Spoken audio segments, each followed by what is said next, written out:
Hello बच्चों, कैसे हैं आप लोग। जैसा कि आप जानते हैं कि यूपीपीसीएस आरओ का अभी हाल ही में एग्जाम हुआ है, तो उसमें हिंदी से रिलेटेड हम यहाँ क्वेश्चन लेके आए हैं, जो एक तरह से हम पूरी तरीके से आपको आश्वस्त कर देंगे कि कौन से क्वेश्चन का आंसर क्या सही होगा। तो सबसे पहला क्वेश्चन है, विशेषण के द्वारा जिस संज्ञा की व्याप्ति निर्धारित होती है उसे कहते हैं। तो इसमें सही ऑप्शन अगर देखा जाए तो इसका सही आंसर क्या होगा, विशेष्य। और ज़्यादा आपका समय नहीं लेगा क्योंकि फटाफट आप अपने आंसर से मिला सकते हैं।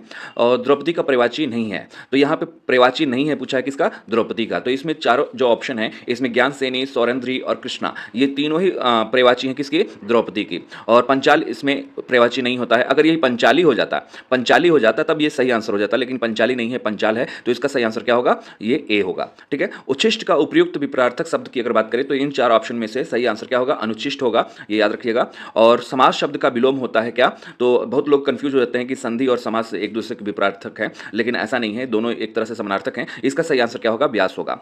अब बात करते हैं अगले क्वेश्चन की। तो युद्ध लड़ने की उत्सुकता के भाव को अभिव्यक्त करने के लिए प्रयुक्त होने वाले एक शब्द क्या होता है, तो इन चार ऑप्शन में सही क्या होता है, युत्सा होता है। बहुत सारे लोग युद्धोन्मुख करके आए हैं, लेकिन ये सही नहीं आंसर है, युत्सा सही आंसर है। छठवां क्वेश्चन जो है, आपको चाहिए था कि आप रोगी को देख आएं, इस अशुद्ध वाक्य का शुद्ध रूप क्या होगा। तो इसमें मोस्ट प्रोबेबली जो आंसर जो सही हो सकता है वो ए होगा, आपको चाहिए था कि आप रोगी को देखने जाएं। ठीक है, तो ये ए ऑप्शन इसका सही होगा। अगला क्वेश्चन है, घोटक का सटीक प्रवाची क्या होता है, तो इसमें अश्व, शंबुक, अनलस और श्वेत ऋतु, तो इसका सही आंसर क्या होगा, अश्व होगा। ठीक है, घोड़ा, घोटक, अश्व, ये सब समानार्थी शब्द हैं, प्रवाची शब्द हैं। नीचे दिए गए विकल्पों में तत्सम शब्द चुनिए। तो तत्सम शब्द बताना है। तत्सम शब्द मतलब मयंक मतलब होता है चंद्र, ज्ञान मतलब गजेंद्र, सगुन शकुन और सकल। तो सकल की अगर बात करें तो सकल तत्सम शब्द है, ये राइट आंसर होगा इस क्वेश्चन का। और अगला क्वेश्चन है, मच्छिका किसका तत्सम शब्द है। तो इस बार तद्भव और तत्सम से बहुत सारे क्वेश्चन पूछे गए थे, और ये बहुत अच्छा, अगर आप अच्छे से पढ़े होंगे तो इनके आंसर आप तुरंत कर पाएंगे। तो मिट्टी, मछली, मच्छर और मक्खी, तो इसका सही आंसर क्या होगा, मक्खी होगा, याद रखिएगा। निम्नलिखित दोनों कथनों पर ध्यानपूर्वक विचार करते हुए सही कूट को पहचानिए। तो इसमें आपको सबसे पहला कथन है कि संस्कृत और प्राकृत से विकृत होकर हिंदी में आने वाले शब्द तद्भव कहलाते हैं। ठीक है, तो और दूसरा कथन है कि तद्भव शब्द संस्कृत से उत्पन्न है। तो अगर देखा जाए तो ये दोनों ऑप्शन सही हैं। तो बहुत लोग जानते हैं केवल संस्कृत से व्युत्पन्न होने वाले शब्द को तद्भव कहा जाता है, लेकिन ऐसा नहीं है, प्राकृत शब्द को भी इसमें शामिल किया जाता है। तो संस्कृत और प्राकृत, क्योंकि संस्कृत से ही प्राकृत बना है और प्राकृत से अभ्रंश शब्द बनते हैं और उसके बाद तद्भव बन के आता है। तो संस्कृत से प्राकृत और फिर प्राकृत शब्द से तद्भव बनता है। तो इस तरीके से संस्कृत और प्राकृत से तद्भव बनता है, और संस्कृत शब्द से उत्पन्न होता है। तो ये भी ऑप्शन सही है। तो दोनों कॉमन चीजें हो जा रही हैं, तो इसका सही आंसर क्या होगा, तो ए और बी दोनों सही हैं, तो इसका सही आंसर होगा। अप्रत्याशित शब्द के लिए कौन सा वाक्य उपयुक्त होगा। अप्रत्याशित का मतलब कि जिसकी आशा न की गई हो। अप्रत्याशित हो तो जिसकी आशा न की गई हो, तो इसका सही आंसर क्या होगा, सी ऑप्शन सही होगा, तो जिसकी आशा न की गई हो। अगला है, स्वेद से उत्पन्न होने वाले के लिए क्या एक शब्द है। तो उत्पन्न होने का मतलब होता है ज, तो इसका सही आंसर क्या होगा, स्वेदज। तो स्वेद मतलब पसीना होता है, और स्वेद से उत्पन्न होने वाली चीज़ों को स्वेदज कहते हैं। ठीक है, तो इसका सही आंसर क्या होगा, बी। निम्नलिखित शब्दों में शुद्ध वर्तनी वाला शब्द आपको बताना है। तो शुद्ध वर्तनी आपको बताना है, स्पेलिंग एक तरह से देखा जाए तो इसका सही शुद्ध शब्द क्या होगा, तो अछोहिड़ी होगा, तो ये याद रखिएगा। निम्नलिखित में से विलोम शब्दों का अशुद्ध युग्म बताना है, यानी कौन सा शब्द जो विलोम है वो मैच नहीं कर रहे हैं ऑप्शंस में। अघि और अनग, ईशत और इलम, अधिकतम और अत्यल्प, और अध और ऊपरी। तो ये तीन ऑप्शन जो हैं वो बिल्कुल सही हैं, शुद्ध युग्म है। और अशुद्ध युग्म बताना है, तो अशुद्ध युग्म क्या है, अधिकतम होगा और अत्यल्प होगा। तो अधिकतम क्यों होगा, क्योंकि इसका विलोम होता है न्यूनतम। इसका विलोम क्या होता है, न्यूनतम। और अत्यल्प का मतलब होता है अधिक्य। ठीक है, तो इस तरीके से आप देख सकते हैं कि यहाँ पे ये ऑप्शन क्या है, गलत है, ये मैच नहीं कर रहा है। मसृण का विलोम होता है क्या, स्निग्ध, रुच, रुपाच और मलिन। मसृण की अगर बात करें तो मसृण का मतलब होता है चिकना, और खुरदरा क्या होता है, तो रुच होता है। तो रुच विलोम बताना है, तो मसृण का विलोम क्या होगा, रुच होगा। निम्नलिखित वाक्यों में से शुद्ध वाक्य आपको बताना है। तो वे ग्राम जनता को जगाने के लिए प्रयासरत है। तो इसमें सही आंसर आपको बताना है। तो ये और व्यवसाय के लिए मुझे आपकी सहायता उपेक्षित है। और कुछ लोग मिष्ठान के प्रिय होते हैं, और महारानी लक्ष्मीबाई महाराज गंगाधर राव की महिषी थी। तो इन सब में आपको शुद्ध वाक्य चुनना है, यानी एक शुद्ध वाक्य है और तीन गलत हैं। तो अगर पहले ऑप्शन में देखा जाए तो ग्राम की जगह यह ग्रामीण होना चाहिए। ग्राम की जगह क्या होना चाहिए, ग्रामीण होना चाहिए। ग्रामीण जनता को जगाने के लिए प्रयासरत है। व्यवसाय के लिए मुझे आपकी सहायता अपेक्षित है, तो यहाँ उपेक्षित की जगह क्या होना चाहिए, अपेक्षित होना चाहिए। और यहाँ पे अगला सी ऑप्शन है, कुछ लोग मिष्ठान के प्रिय होते हैं, तो यहाँ पे प्रिय की जगह प्रेमी होगा और मिष्ठान भी शब्द नहीं होगा, मिष्ठान होता है, ठीक है। तो मिष्ठान में भी गलत वर्तनी है। और अगला है, महारानी लक्ष्मीबाई महाराज गंगाधर राव की महिषी थी, तो ये ऑप्शन सही है, इसमें कोई गलती नहीं है, तो ये शुद्ध वाक्य है। तो इसका सही आंसर क्या होगा, डी, ठीक है।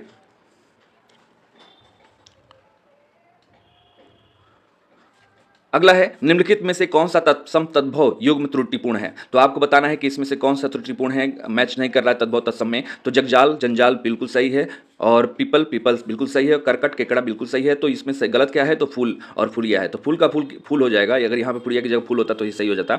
नारियल शब्द का तत्सम शब्द होता है नारिकेल, निर्वहन, नवनीत, कठोर, तो इसका सही होगा नारिकेल। निम्नलिखित शब्दों में शुद्ध शब्द क्या है, तो महात्म्य, महात्म्य, महात्म और महात्म्य, तो ये बिल्कुल सही हो गया क्या, महात्म्य। निम्नलिखित में से कौन सा युग्म विपरार्थक नहीं है, विलोम शब्द नहीं है, तो यहाँ पे तरल और ठोस विलोम होते हैं एक दूसरे के। कर्कश मधुर क्या है, अपोजिट हैं। कठिन और सरल अपोजिट हैं, लेकिन कोमल और मृदुल एक ही चीज होते हैं, समानार्थी शब्द हैं, इसलिए विपरार्थक नहीं है। तो इसका सही आंसर क्या हो जाएगा, ए। फिर सूर्य सूता परिवाची है किसका, तो इन चार ऑप्शन में सही आंसर क्या होगा, यमुना। संदेह का विशेषण होता है क्या, संदिग्ध। प्रत्यक्ष का सटीक विलोम क्या होता है, तो परोक्ष होता है, ठीक है। सम्मुख और प्रतिमुख आपको लग रहा होगा, लेकिन ये परोक्ष सही है। और निम्नलिखित में से कौन सा युग्म सुमेलित नहीं है, तो यहाँ पे हम लोग सुमेलित नहीं है वो देखेंगे। तो सुमेलित कौन नहीं है, तो खर का गर्दभ यानी गधा होता है, सही है। और आंख का लोचन होता है, इंद्र का पुरंदर होता है, आप लोग जानते ही होंगे। लेकिन गंगा की अगर बात करें तो मृगांग, मृगांग किसको कहते हैं, तो मृगांग कहते हैं मयंक, मयंक मतलब चंद्रमा। तो चंद्र और गंगा एक दूसरे के पर्यायवाची नहीं है, यानी ये युग्म सुमेलित नहीं है। तो इसका सही आंसर क्या हो जाएगा, गंगा हो जाएगा, यानी बी ऑप्शन सही होगा। निम्नलिखित में से तत्सम तद्भव का कौन सा युग्म त्रुटिपूर्ण है, तो यानी गलती आपको बताना है कि कौन सा त्रुटिपूर्ण है। गंभीर गहरा, ये तद्भव तत्सम बिल्कुल सही है। और पुराण पुराना बिल्कुल सही है। वचन बैन बिल्कुल सही है। कपाट और कपड़ा क्यों नहीं होगा, क्योंकि अगर कपाट का मतलब होता है किवाड़ यानी दरवाजा, और कपड़ा का मतलब होता है करपट। अगर यहाँ करपट होता तब ये ऑप्शन सही हो जाता है कपड़ा का, ठीक है। और कपाट का किवाड़ या दरवाजा होता तब सही हो जाता। तो इस तरीके से ये मैच नहीं कर रहा है। कपाट दरवाजे को कहते हैं और कपड़ा कपड़े को कहते हैं, करपट कपड़ा को कहते हैं। तो इस तरीके से ये ऑप्शन क्या होगा, इस क्वेश्चन का आंसर सही होगा। प्रत्येकता का मतलब होता है क्या, सीधे तौर पे किसी की स्त्री को पति के द्वारा छोड़ दिया है, तो इसको प्रतीकता कहते हैं, याद रखिएगा। ये ऑप्शन सही है, डी ऑप्शन सही है। भीतर शब्द, भीतर का तत्सम शब्द क्या होता है, तो अभिरंग, अंतरंग, बहिरंग, अभ्यंतर, तो बिल्कुल अभ्यंतर सही होता है। अशुद्ध विलोम युग्म का चयन कीजिए, तो इसमें आपको विलोम शब्द और जो भी अशुद्ध हो यानी गलत हो विलोम शब्द, तो वो आपको देखना है। कर्कश का मधुर सही है, ऐश्वर्य का अनैश्वर्य सही है, ऋजु का वक्र सही है। ऐहिक और लौकिक एक ही चीज होते हैं, इसलिए ये युग्म क्या है, विलोम शब्द अशुद्ध है। रात्रि का परिवाची शब्द क्या होता है, शर्वरी होता है, याद रखिएगा, शर्वरी रात्रि का परिवाची होता है। प्रतिबिंब की अगर बात करें तो प्रतिबिंब में विशेष्य क्या होगा, तो प्रतिबिंब में विशेष्य प्रतिबिंबित में विशेष क्या होगा, तो प्रतिबिंब होगा। निम्नांकित वाक्यों में एक वाक्य अशुद्ध है, इसे पहचानना है। तो इसमें उपरोक्त पंक्ति अच्छी नहीं है, या सब्जी महंगी है, ये गीता ने पत्र लिखा, या मोहन पौधे सींच रहा है। तो यहाँ पे उपरोक्त की जगह उपयुक्त होना चाहिए, और वाक्य अशुद्ध है, तो यहाँ पे ये ऑप्शन सही है, क्योंकि यहाँ पे उपयुक्त होता तो ये शुद्ध हो जाता। तो इन तीन ऑप्शन, चार ऑप्शन में से ये ए क्या है, अशुद्ध है। तो इस क्वेश्चन का आंसर यही हो जाएगा। फिर वह खंभा गिर जाएगा, इस पंक्ति में कौन सा विशेषण है, तो खंभा गिरने की बात हो रही है, तो ये एक तरह से निश्चयवाचक यानी गिर ही जाएगा, तो निश्चयवाचक सार्वनामिक विशेषण है। बाकी के जितने भी विशेषण है वो गलत है इस क्वेश्चन के हिसाब से। अगला क्वेश्चन अगर देखा जाए तो दृश्य मनोरम था, इस वाक्य में प्रयुक्त विशेषण है, तो इसका सही आंसर होगा गुणवाचक, ठीक है। तो गुणवाचक विशेषण बिल्कुल सही है। भाववाचक कंफ्यूज करने के लिए दिया गया है। वर्तनी के अनुसार शुद्ध शब्द का चयन कीजिए, तो यहाँ पे अगर वर्तनी अगर देखा जाए, स्पेलिंग अगर मिस्टेक से देखी जाए तो आकार नहीं होता, आकार होता है। वधु की अगर बात करें तो वधु की स्पेलिंग सही है, तो आंसर यहाँ मिल गया। लेकिन कुआं की अगर बात करें तो कुआं की स्पेलिंग ऐसा होता है, कुआं। और अतिथि की अगर बात करें तो अतिथि को ऐसे लिखा जाता है। तो इस तरीके से अगर देखा जाए तो वधु शब्द क्या है, सही है। बरसात बिल्कुल न होने को अभिव्यक्त करने के लिए प्रयुक्त होने वाला उपयुक्त एक शब्द क्या होता है, तो अनावृष्टि होती है। अनावृष्टि, अनवृष्टि नहीं होती है, अनावृष्टि होती है, याद रखिएगा। जो युद्ध में स्थिर रहता है, तो जो युद्ध में स्थिर रहता है उसको हम युधिष्ठिर कहते हैं, तो सही आंसर क्या होगा, डी होगा। और अगला है, निम्नलिखित वाक्यों को ध्यानपूर्वक पढ़कर दिए गए कोट के अनुसार उत्तर दीजिए। तो संजीव ने मिठाई और पापड़ खाए, तो बिल्कुल सही है। श्याम ने बैल और घोड़ा मोल लिए, ये बहुत सारे आपको एग्जाम्पल में मिल जाएंगे। तुमने रुपए दिए, तो दिए होना चाहिए, तो दिया हुआ यहाँ पे है। और दूध के खाई नहीं जाती है, पी जाती है, तो यहाँ पे शुद्ध दो वाक्य दिखाई दिए, अशुद्ध और शुद्ध दो दिखाई दिए। तो ऑप्शन में के अनुसार यहाँ चलना पड़ेगा। ए और बी शुद्ध वाक्य है, तो ए और बी शुद्ध वाक्य वाक्य हैं बिल्कुल सही है, और यहाँ पे दिया है सी डी शुद्ध वाक्य हैं, गलत है, और बाकी के जब यहाँ आंसर मिल गया तो आपको आगे बढ़ने की जरूरत नहीं है। अगला क्वेश्चन है जंगम शब्द का सटीक विलोम क्या होता है। तो जंगम का मतलब होता है चलने वाली चीज़ें, तो इसका अपोजिट क्या हो जाएगा, स्थिर चीज़ें। तो स्थिर यहाँ पे शुद्ध शब्द नहीं होता है लेकिन अस्थावर होता है, तो जंगम का बिल्कुल अपोजिट शब्द क्या होता है, अस्थावर होता है। तो ये हमेशा आपको किताबों में देखने को मिला होगा और बहुत रिपीटेड क्वेश्चन है ये। नित्य दिन दुखियों को भोजन देने की व्यवस्था के लिए प्रयुक्त होने वाला एक शब्द क्या होता है, सदावर्त होता है। ये आंसर याद रखिएगा। फिर अगर हम बात करें इस सुमेलित करना है विशेषण और विशेषण के रूप में, तो ऐतिहासिक क्या होगा, घटना होगी। घटनाएं क्या होती हैं, ऐतिहासिक होती हैं। विदुषी क्या होती हैं, महिलाएं होती हैं। और महती मतलब महान क्या होता है, कथाएं होती हैं। और रोचक क्या होता है, पुस्तक होती है। तो इस तरीके से अगर मिलान कर लिए तो आंसर क्या हो जाएगा, ए का हो जाएगा 3, तो ए का 3, बी का 1, बी का 1, ए का 3, बी का 1, तो ये मैच कर रहा है, तो ये ऑप्शन सही है। ठीक है, डी ऑप्शन सही है। अगला है विद्युत का पर्यायवाची है दामिनी, शर्वरी, रमणी और तनया। तो बिल्कुल सही है दामिनी। औरस का विलोम क्या होता है, तो औरस का विलोम होता है दत्तक। कामदेव का पर्यायवाची क्या होता है, तो भूतेश का मतलब शिव भगवान से जनार्दन क्या है, विष्णु भगवान से पुरंदर क्या है, इंद्र भगवान से। तो कामदेव किससे रिलेटेड है, तो पुष्प धनवा। तो पुष्प धनवा पर्यायवाची है किसके, कामदेव के। व्याकरण का ज्ञान रखने वाले व्यक्ति को क्या प्रयुक्त किया जाता है एक शब्द के रूप में, तो व्याकरण कहते हैं। क्या कहते हैं, व्याकरण कहते हैं। तो ये ऑप्शन सही होगा। आप कंफ्यूज कर रहे होंगे व्याकरण की यज्ञ से, तो व्याकरण सही है। मूक का मतलब होता है ना बोलने वाला, वचाल का मतलब होता है बोलने वाला, बहुत बोलने वाला। तो इसको हम अपोजिट के तौर पर यहाँ पे वचाल सही आंसर होगा, वचाल। अगला है तद्भव और तत्सम शब्दों को सुमेलित करना है। तो पत्थर क्या है, प्रस्तर। प्रस्तर क्या है, तत्सम है। और पत्थर क्या है, तद्भव है। भौजाई की अगर बात करें तद्भव शब्द है, और इसका जो भातृजया क्या है, ये तत्सम शब्द है। तो तद्भव और तत्सम शब्दों में मिलान करना है। तो यहाँ पे दो चीज़ें तो हमको मिल गया, भौजाई और पत्थर। और यहाँ पे सुहाग की अगर बात करें तो सौभाग्य हो जाएगा, और धुआं किससे हो जाएगा, धूम से हो जाएगा। इस तरीके से अगर मिलान करेंगे तो ए का 1 हो जाएगा, ए का 1। तो ये दो क्वेश्चन एलिमिनेट हो गए यहाँ पे। तो धुआं का डी का क्या हो जाएगा, सेकेंड। तो यहाँ पे आप देखिएगा तो ये यही ऑप्शन एक बचता है जिसमें सारे ऊपर के हिसाब से मैच कर रहे हैं। जब भी जिसे कभी बुढ़ापा ना आए के लिए प्रयुक्त होने वाला उपयुक्त शब्द क्या है, तो अजर होता है। ठीक है, अजर का मतलब जो झुर्रियाँ ना पड़े, अजर।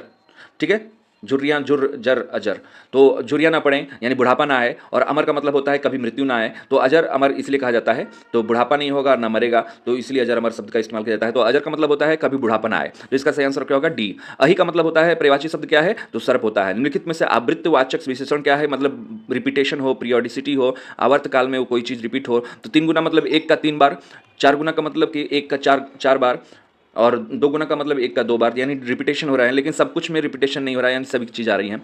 तो इसका सही आंसर क्या हो जाएगा, सब कुछ। विशेषण के संदर्भ में निम्नलिखित में से अशुद्ध कथन चुनना है। तो अशुद्ध कथन वह संज्ञा के लिंगानुसार सदैव परिवर्तित होते हैं, यह संज्ञा के व्याप्ति मर्यादित करता है, और वह सर्वनाम की विशेषता बताता है या संज्ञा की विशेषता बताता है। तो इस तरीके से अगर देखा जाए तो इन तीनों ऑप्शन को देखा जाए तो ये क्या है, शुद्ध है, सही है। और ये गलत है, क्योंकि जो संज्ञा होती है लिंगानुसार सदैव परिवर्तित नहीं होता है। जैसे कि मान लीजिए हम पढ़ाई की बात कर रहे हैं, तो वह पढ़ाई करती है या करता है, तो ये पढ़ाई शब्द लिंग के अनुसार परिवर्तित नहीं हो रहा है, तो इसलिए ये इसका आंसर क्या होगा, तो संज्ञा कभी भी लिंगानुसार सदैव परिवर्तित नहीं होता है। ठीक है, तो इस तरीके से अगर देखा जाए तो इसमें सही आंसर क्या होगा, ए होगा। खूबसूरत और काला ईरानी घोड़ा मैदान में दौड़ रहा है। तो यहाँ पे खूबसूरत भी आ रहा है, काला भी आ रहा है, ईरानी भी आ रहा है, घोड़ा भी आ रहा है। तो इसमें अगर देखा जाए तो 3 विशेषण है और 1 विशेष्य है। तो इस तरीके से इसका आंसर क्या हो जाएगा, सी हो जाएगा। क्वाथ शब्द का तद्भव अगर बात की जाए तो इसका सही आंसर क्या होगा, क्वाथ। काढ़ा आप खरीदने जाते हो, बाबा रामदेव का जब कभी भी काढ़ा खरीदने जाते हो तो उस पर क्वाथ लिखा होता है। तो वहाँ से आप एक डेली लाइफ से एक्सपीरियंस ले सकते हो। तो वहाँ पे काढ़ा शब्द का इस्तेमाल किया जाता है, किसके लिए, क्वाथ के लिए। तो क्वाथ का जो तद्भव शब्द होता है काढ़ा होता है। फिर प्रशंसा का पर्यायवाची शब्द क्या है, तो प्रशंसा का पर्यायवाची शब्द शलाघा होती है, याद रखिएगा। हरितकी का तद्भव शब्द क्या होगा, हरण होगा। और बाएं हाथ से तीर चलाने वाले को सभ्यसाची कहा जाता है।